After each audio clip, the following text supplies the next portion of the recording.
안녕하세요. 3부 거래대금 터지기 전 반드시 동반되는 변화. 장대 양봉이 나오기 하루 전 혹은 당일 시초에 가장 먼저 체크해야 하는 건 무엇이라고 생각하시나요? 한번 곰곰이 생각해 보시길 바랍니다. 현재 이 차트에서 무엇을 알 수 있나요? 장대 양봉이 나오기 하루 전 혹은 당일 시초에 가장 먼저 체크해야 하는 건 일단은 종목 압축이 됐다는 가정하에 얘기를 해보자고요. 종목 압축을 하기 전에는 그날 시장 분위기를 파악해야 되고 그날 돈이 주도 섹터로 명확해지는 흐름인지 아니면 돈의 흐름이 분산장인지 그걸 체크해서 그 안에서 분산장이면 돈이 빠르게 이동할 거란 말이죠. 종목 섹터별로. 그러면 순간순간 발라먹고 나오는 거예요. 스캘핑으로. 그리고 주도 섹터장이면 그 한 종목을 길목 구간에서 매수해서 끌고 가는 매매가 가능하죠. 근데 저는 그 버릇을 잘못 들여놔가지고 저는 이제 사타 빨았다는 버릇을 잘못 길들여놨거든요. 그래가지고 이런 현상이 일어났는데 사실 이 10% 길목 구간 여기가 10%네요. 전일 종가 대비 10%. 그리고 여기가 VI 구간을 통과했다면 10% 길목 구간이랑 VI 구간을 통과했다면 그리고 한 가지 더 주도 섹터 대장주라면 보통은 25%까지 가더라. 그게 통계상 시장 경험이 많으신 분들은 알고 있어요. 근데 이제 시장 경험이 없으신 분들은 이제 강의로 배우는 거고요. 근데 강의로 배우면 단점이 뭐냐면 내가 실제로 경험한 게 아니고 남의 경험을 듣는 거잖아요. 배우는 거잖아요. 그러니까 확신이 안 들어. 그래서 어느 정도 주식은 어느 정도 시장 경험치가 필요하다. 그래서 고수들이 3년 최소 3년은 해야 된다 그러잖아요. 최소 3년 해야 된다. 그 말이 무슨 말인지 알겠더라고. 그러니까 이제 고수들은 이런 구간에서 진입해서 얘가 로봇 섹터 등락률 1등이고 로봇 섹터 강해. 심지어 로봇 섹터 대장주 시가총액 대장 뭐 레인보우 로보틱스 이런 애들 로보티즈 로보스타 이런 애들이 버텨주고 있어. 그러면은 얘가 오늘 25%까지 가더라. 이게 통계상 있는 사람들은 이걸 버텨요. 버텨서 끌고 가서 다음날 시가에 매도하는 그런 사람들이 많아. 억대 트레이더 중에. 근데 저는 이제 그런 매매 못하고 잘 못해요. 저는 솔직히 말해서. 왜냐하면 주가의 흐름이 올라갔다 내려갔다 올라갔다 내려갔다 올라갔다 내려갔다 이 파동이 있거든요. 이 파동을 견디기가 진짜 쉽지가 않아. 왜냐면 제가 여러 번 해봤는데 제가 만약 여기서 딱 샀어요. 전고 돌파할 때 여기서 샀어. 그러면 수익 2, 3% 찍혔다가 다시 내려와요. 마이너스로. 그죠? 그렇다고 여기서 눌림목을 딱 들어가. 그럼 다 깨고 내려가. 그죠? 방향 돌릴 때 여기서 사. 여기서 방향 돌릴 때 사서 수익이 2, 3% 찍혀. 안 팔아. 그랬더니 다시 내 본전가 깨고 내려와. 이게 한번 매수해서 끌고 가기가 쉽지가 않아요. 근데 이제 소액 트레이더들은 사타파라타를 많이 하고 이제 억대 트레이더들은 한 번 사서 끌고 가는 매매를 많이 하는데 왜 그러냐면 억대 트레이더들은 한 번 사면 다시 팔고 다시 사기가 힘들어요. 그렇다 보니까 시장 분위기를 읽으면서 끌고 가는 거예요. 그러다가 언제 파느냐? 제가 뭐라고 했죠? 이 실시간 종목조회 순위 상위. 이거는 뭐냐면 아침에 그날의 시장 분위기를 파악하는 거예요. 여기에 로봇 섹터가 많이 뜬다. 그러면 그날 로봇이 주도 섹터고요. 뭐 자동차가 많이 뜬다. 그러면 자동차가 주도 섹터.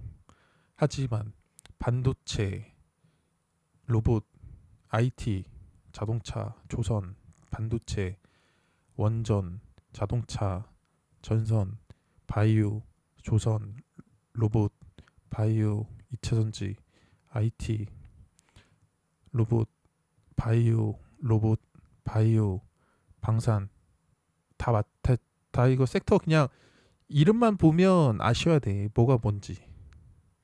하다 보면 알게 돼요. 근데 어쨌건 간에 아침에 그러니까 현재는 일요일 오후 2시니까 여러 섹터가 이제 분산해서 뜨는데 당일 장 초반에는 주도 섹터가 명확할 때는 여기에 주도 섹터가 명확하게 보입니다. 1등부터 10등까지 이 중에 삼성전자랑 SK하이닉스를 제외하고 보통 주도 섹터다. 그러면 로봇이 막 4개, 5개씩 떠 있어요. 그럼 1등부터 10등 중에 절반을 로봇이 장악하고 있죠. 그러면 그때는 로봇이 주도 섹터가 되는 거예요. 그러니까 주도 섹터일 가능성이 높은 거예요. 그러면 이제 어떻게 확인했느냐? 장중에 이 등락률로 실시간으로 1등 로봇주를 이름만 보고 로봇인지 아닌지 파악해서 이름만 보고 1등, 2등, 3등, 4등 나열한 다음에 1등이 이제 막 10%, 15% 국은 통과했다. 근데 2등, 3등은 막 5%, 6%에 있어. 그러면은 초보들이 많이 생각하는 게 2등, 3등을 사면 위에 30%까지 가면 20%를 먹을 수 있는데 뭐하러 1등을 사냐? 1등 이제 15%면 이제 거의 다 올라왔는데 그 생각을 하거든요. 초보들은.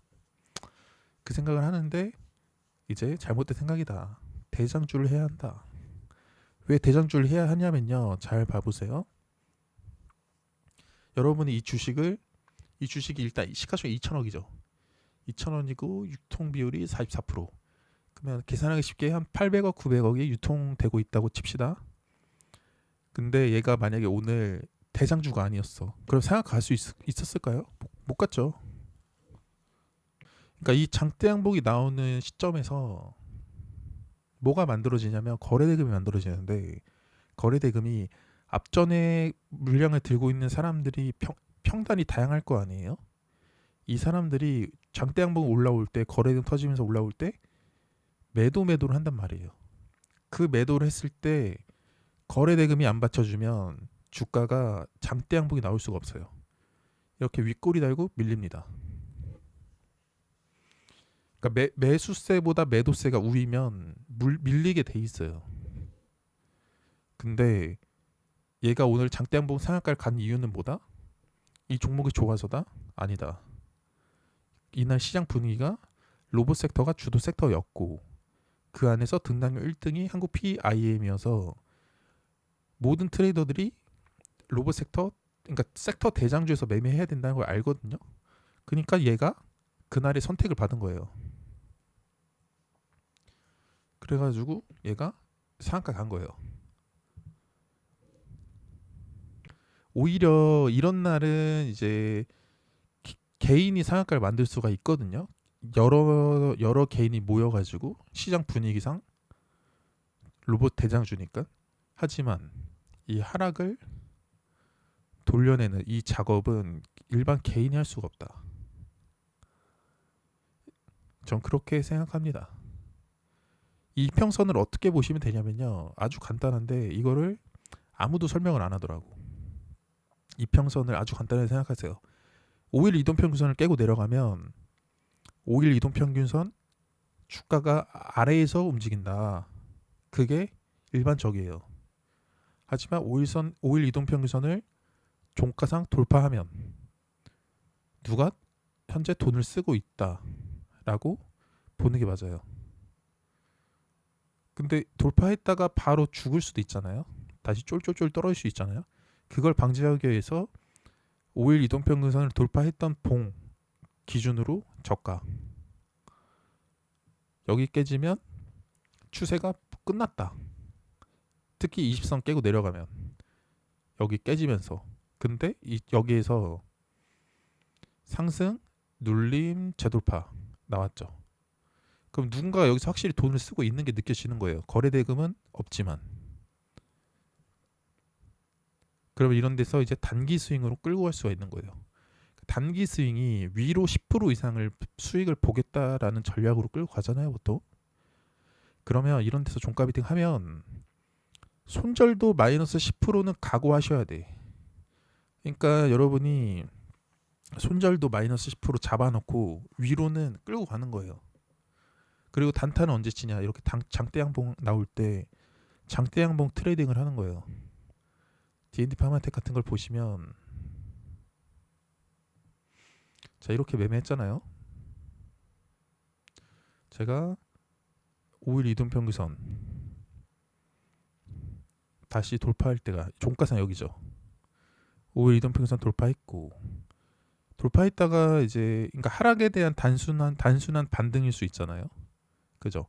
그리고 특정 세력의 주가를 끌어올리려는 힘일 수도 있잖아요. 하지만 결국 안 가는 주식은 여기 저가를 깨고 내려간다. 하지만 이 구간에서 버텨주죠. 버텨주는 것만 해도 뭔가 이상하다라는 걸 느껴야 되고, 이 고점을 다시 뚫고 올라가는 순간, 아, 누가 여기서 관여하고 있구나. 그래서 이때 제 멤버십 알려드렸고, 상승 눌림 재돌파할 때 종가상 이런 구간 다 안착할 때 제가 산 거죠. D&D 파마텍은 이렇게 매매했는데, 와. 그리고 이렇게 장대양봉 주가 올라갈 때 여러분, 이 검은 선, 첫 번째 선과 두 번째 선, 저는 이 사이에서 보통 눌림목을 많이 하고요. 두 번째 선을 깨고 내려가면 보통 손절을 합니다. 여기서도 이제 눌림목을 한 거고요. 여기서 눌림목 한 것처럼 보이지만 돌파 매매한 겁니다. 확대해서 보여드리자면, 자, 여기가 22만 1,500원이 저항대였어요. 여기에 물량이 막 4만 주, 5만 주가 걸렸던 거죠. 거의 막 100억. 근데 여기를 땅 돌파할 때 돌파 매수한 거예요. 눌렸을 때 눌림목. 이렇게 한 거고요. 다음날 이렇게 판 거다. 여기서도 눌림목이 아니고 돌파를 한 거예요. 여기 저항대를 뚫을 때. 그러니까 여러분, 돌파 매매도요, 아무 종목이나 클릭해서 뭐야 이 종목 돌파한다 하고 그냥 일단 냅다 돌파 치는 게 아니고, 그날 종목 매매해야 될 종목이 딱딱딱 정해지거든요. 아침 10시 11시쯤 되면은 새로 뉴스 뜨고 올라오지 않는 이상, 새로 이제 섹터가 군집해서 올라오지 않는 이상, 그러면 그날에 봐야 될 종목을 꾸준하게 관찰하는 거예요.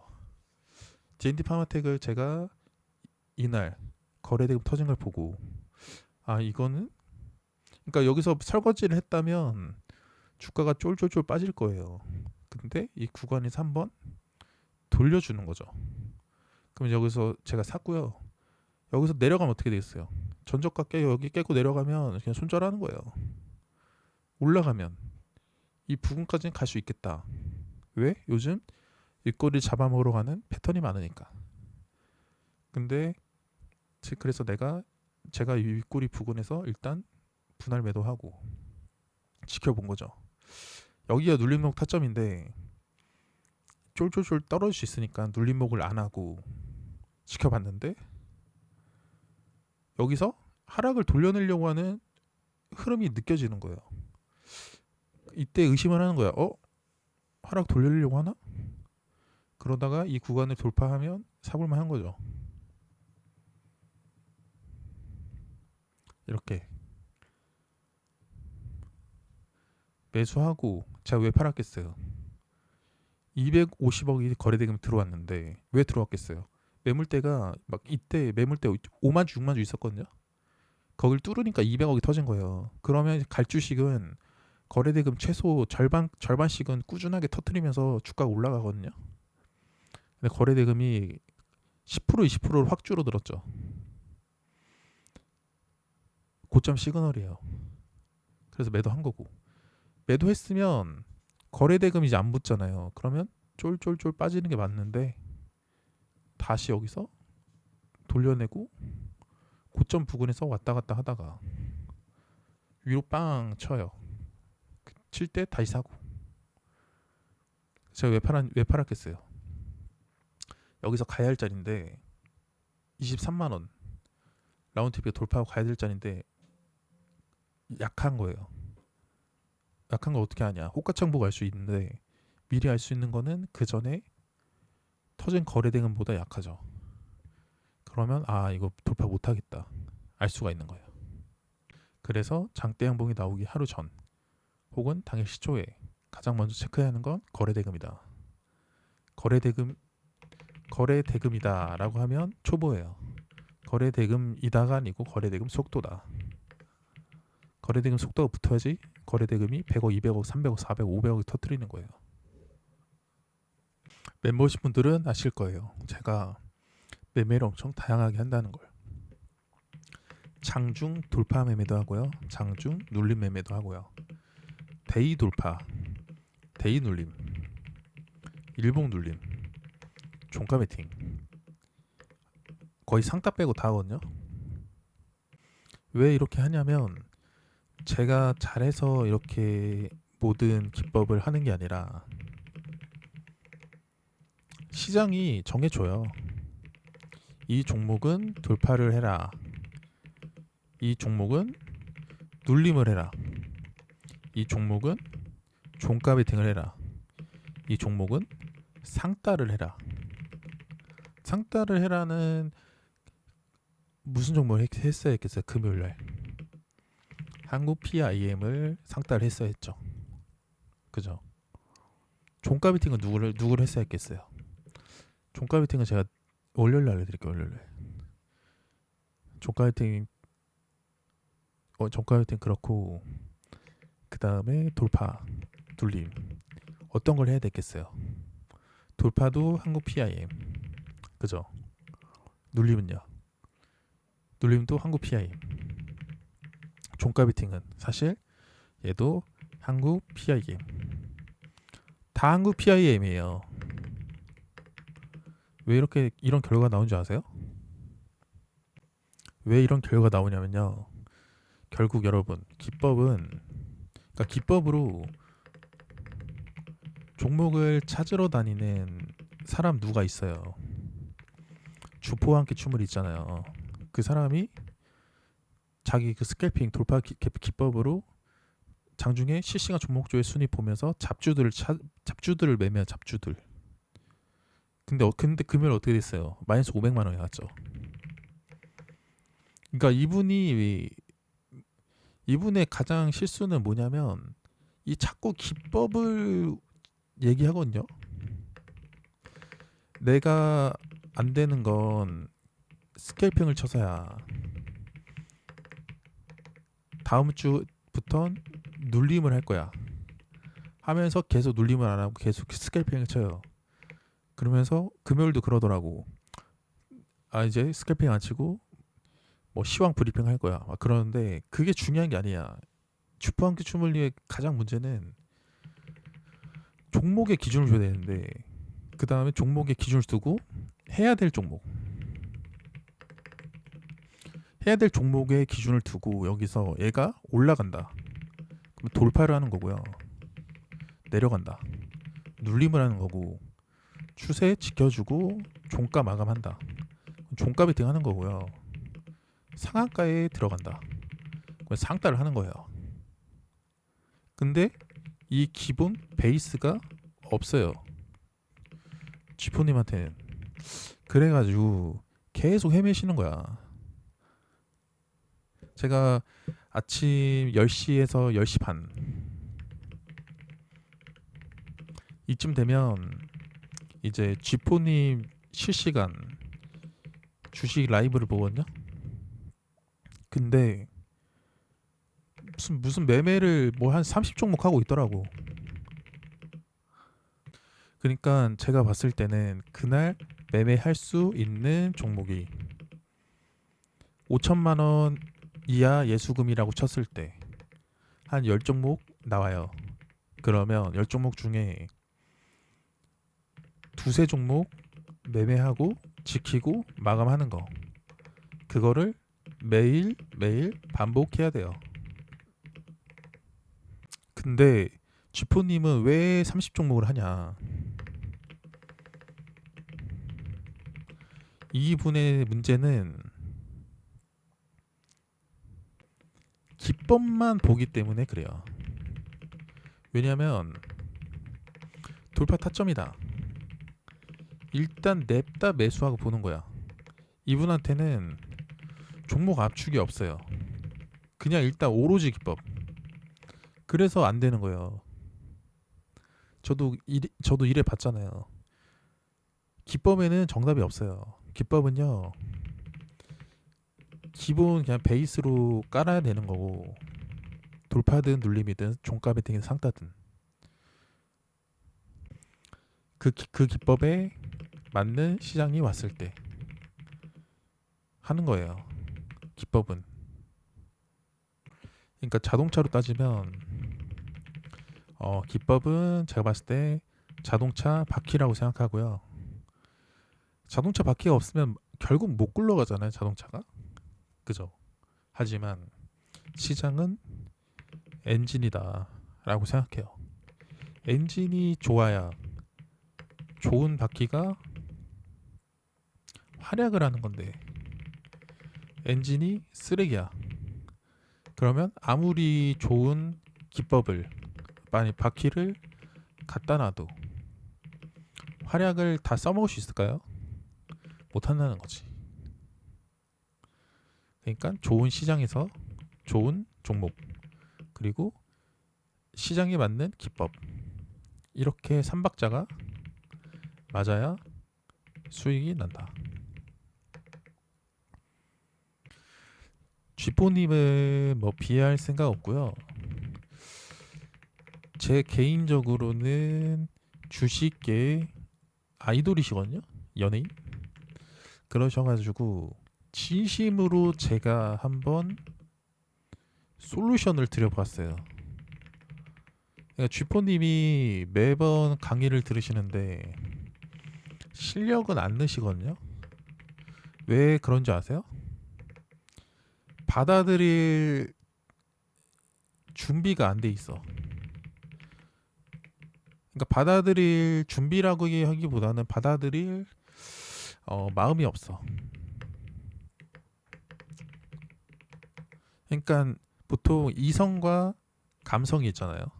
감성적 매매하는 사람을 저는 이제 뇌동 매매, 그리고 도파민 매매라고 하고요. 근데 주포님은 이쪽이다. 근데 이성적 매매하는 사람은 매매를 해보니까, 그러니까 비중 베팅하고 미스 올빵하고 하다 보니까 10번 잘 먹어도 한두 번 실패하면 박살이 나는 거야. 그러면서 자기 복귀를 스스로 하면서 비중 관리를 하기 시작해. 자기 객관화. 장중에 돌파 매매를 막 하는데 나는 도저히 그 빠른 템포에서 손절을 못 하겠어. 그랬을 때 자기 객관을 하고 눌림목을 한다든지 종가 베팅 한다든지. 근데 감성적 매매하는 사람들은 뭐예요? 안 되면 더 질러버리는 거야. 계좌 추가 입금하고, 에라 모르겠다 어떻게 되겠지 하고 그냥 아무거나 막 들어가. 그러다가 복구하면 역시 난 실력이 좋아 하는 거고, 그러다 깡통 차면 이제 남 탓하는 거죠. 그래서 이성적 매매하는 사람들은 자기 객관을 해서 원칙을 세워서 그 안에서 매매해요. 그래서 여러분은 이성적인 매매를 하시길 바랍니다. 오늘 3부 거래대금 터지기 전 반드시 동반되는 변화 얘기하다가 쥐포님 얘기하면서 이제 딴소리로 빠졌는데, 3부의 이제 핵심은 당일 시초에 가장 먼저 체크해야 하는 건 거래대금의 속도다. 예를 들어 오전 9시 10분 기준으로 이미 하루 평균 거래대금의 30에서 40%가 터졌다. 그러면 그건 세력이 방향을 정했다는 신호입니다. 거래대금이 먼저 반응을 하고 캔들은 그 뒤를 따라오는 구조죠. 그러니까 여러분이 이제 주도 섹터, 대장주, 길목 매매를 많이 하시잖아요. 근데 길목 매매 전에 미리 알 수 있는 거는 거래대금 터지는 거 보면서 얘가 오늘 주도 섹터, 대장주, 길목 구간에 들어올 수 있겠구나. 미리 알 수 있다는 거예요. 그러면 이런 애들을 이제 모니터링 하다가 길목 구간 들어왔을 때, 거래대금이 폭발적으로 터질 때, 그때 이제 진입할 수 있는 거죠. 근데 길목 구간 전에 미리 진입하면 속임수, 저는 이제 길목 구간 아래를 속임수 구간이라고 생각해요. 근데 여기 이 속임수 구간에서는 물론 이 구간에 잡아서 끌고 가면 수익이 커질 수도 있겠지만 손절도 각오해야 돼요. 그러니까 무조건 단타는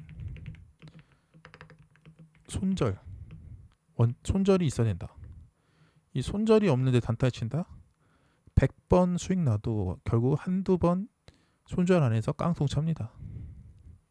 그래서 오늘의 핵심, 즉 돈이 움직인 다음에 차트가 움직인다. 이게 핵심입니다. 3부, 거래대금 터지기 전 반드시 동반되는 변화에 대해서 얘기해봤고요. 우리 2부는 뭐였어요? 2부 뭐였어요?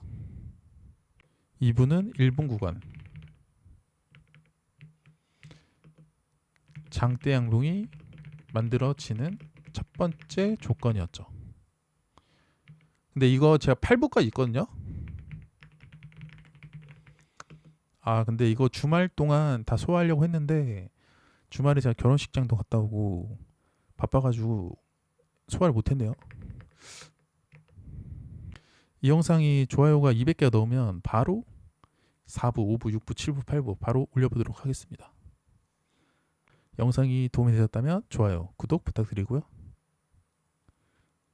일단 8부까지 다 들어야지 장대양봉 트레이딩의 조건이 완성이 되는 거고요. 제가 이 기준으로 금요일날 클로브 종가 베팅 했고 시가에 팔았죠. 매도 이유는 대장주가 아니라서 후발주라서.